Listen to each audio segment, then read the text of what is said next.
ದಾಖಲೆ ಮೊತ್ತದ ಕಾಣಿಕೆ ಸಂಗ್ರಹ. ಬೆಳಗಾವಿ ಜಿಲ್ಲೆ ಸೌದತ್ತಿ ಯಲ್ಲಮ್ಮ ದೇವಸ್ಥಾನದ ಕಾಣಿಕೆ ಎಣಿಸಲಾಗಿದ್ದು, ದಾಖಲೆ ಮೊತ್ತದ ಕಾಣಿಕೆ ಸಂಗ್ರಹವಾಗಿದೆ.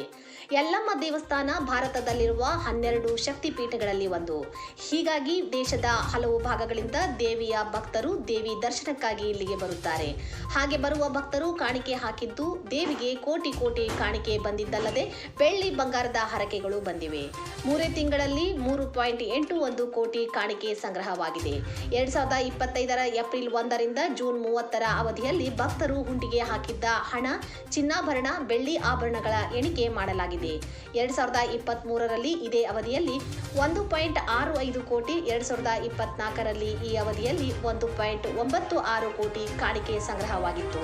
ಕಳೆದ 2 ವರ್ಷಕ್ಕೆ ಹೋಲಿಸಿದರೆ ಪ್ರಸ್ತುತ ದುಪ್ಪಟ್ಟು ಕಾಣಿಕೆ ಸಂಗ್ರಹವಾಗಿದೆ. 3.81 ಕೋಟಿಯಲ್ಲಿ 3.39 ಕೋಟಿ ನಗದು, 32.94 ಲಕ್ಷ ಮೌಲ್ಯದ 340 ಗ್ರಾಂ ಚಿನ್ನಾಭರಣ, 9.79 ಲಕ್ಷದ 8.7 ಕೆಜಿ ಬೆಳ್ಳಿ ಆಭರಣಗಳನ್ನು ದೇವಿಗೆ ಭಕ್ತರು ಅರ್ಪಿಸಿದ್ದಾರೆ. ವಿವಿಧ ಸುಧಾರಣಾ ಕ್ರಮ ಅನುಸರಿಸಿದ್ದರಿಂದ ದೇವಸ್ಥಾನದ ಆದಾಯ ಹೆಚ್ಚಾಗಿದೆ.